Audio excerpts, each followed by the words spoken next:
Good day mga kanegosyo. Ako nga pala si Jepoy, isang negosyante. At isa rin akong DJ. Meron akong 9 na taon na pagkalugi sa negosyo. Hindi po ako vlogger, hindi po ako influencer, isa po akong content creator mga kanegosyo. Ang topic natin ngayon mga kanegosyo, sari-sari store versus 7-Eleven. Mga kanegosyo, kung nagsisimula ka magnegosyo, tapusin mo tong video na to. Sigurado marami kang matututunan. At click mo na lang din yung like tsaka follow dyan. Start na tayo. Sari-sari store versus 7-Eleven. Ito kwento mga kanegosyo. Way back 2015, nag-start na ako magnegosyo ng sari-sari store. Hindi ko pa alam yung focus in one at yung market ng mayaman. Nagkataon mga kanegosyo, ang pwesto ng sari-sari store ko ay kung saan nako na graduate ng college at sa TIP ko Cubao QC yun. After ko graduate, nag-work din ako 4 na taon and then nagnegosyo na ako ng sari-sari store. Well, bago pa ako mag-sari-sari store, nagtinda-tinda din ako ng mga buko, ganon, smart padala. Ayun yung mga sideline ko before bago ako nag-sari-sari store. So, mga kanegosyo, anong pinagkaibahan ng sari-sari store sa 7-Eleven? Ang sari-sari store business model mga kanegosyo, naglabas ka na ng pera at maghihintay ka na lang maibenta itong produkto na nilabas mo or binili mo para kumita ka.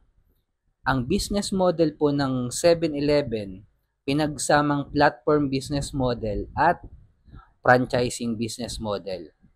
Ibig sabihin ng platform which is buyers and sellers meet. Ang mga supplier po sa loob ng 7-Eleven, sila po yung nagre-renta ng mga stante doon kay 7-Eleven. At ngayon kapag may bumili ng produkto nila kay 7-Eleven, babayaran pa to ni 7-Eleven within 3 months. Ang pinakamahaba pa nga, 4 months, 120 days. Which is nasa loob ng 3 buwan, yung pera na kay 7-Eleven na parang utang na walang interest. At pwede niya pang i-invest ito sa loob ng 3 buwan, yung perang hawak niya, sa mabilis na cash flow or pwede niya pang paikutin. Ang panalo dito sa cash flow ay si 7-Eleven. Pagdating sa sari-sari store, naglabas ka na ng pera at maghihintay ka na lang na may bumili sa'yo para kumita ka. Magkaiba po ang business model ng 7-Eleven at sari-sari store mga kanegosyo. Ang sari-sari store, pag lumaki, sari-sari store pa rin. Huwag po kayo malito mga kanegosyo. Mga kanegosyo, alam ko po malaki ang kita dyan sa sari-sari store. Pero, hindi mo siya mali-level up or mali-level 2. Hindi mo siya ma-applyan ng franchising tulad ng 7-Eleven. Dahil ang sari-sari store po, mga kanegosyo, ang pinakamadaling buksang negosyo dito sa Pilipinas. Bukas makalawa, may kapitbahay ka na rin may sari-sari store.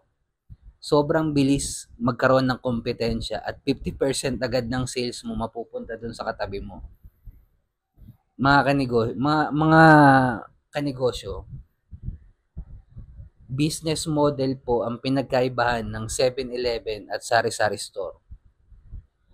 At kung magtatayo ka ng negosyo ngayon, mga kanegosyo, or kung may negosyo ka na, please, mag-focus in one ka.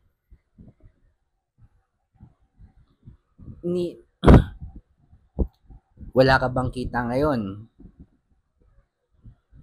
Lugi ka ba ngayon? Isa sa mga dahilan, wala kang focus in one at wala ka sa market ng mayaman or may community na may pambili. Ito, pag-isip-isipan mo or itong video na to, pag nilay-nilayan mo mga kanegosyo yung mga sinasabi ko, dahil napaka-importante ito sa pagsisimula mo ng negosyo. Ang sinishare ko po dito yung experience at yung natutunan ko sa loob ng 9 na taon. Magti 10 years na rin ako next year. Mga kanegosyo, Kung nagsisimula ka magnegosyo ngayon, mas lalong kailangan mo mag-focus in one. Pero hindi ko sinasabi na hindi ka na malulugi dahil darating ka rin sa point na magkakamali ka. Diyos lang po ang nakakaalam.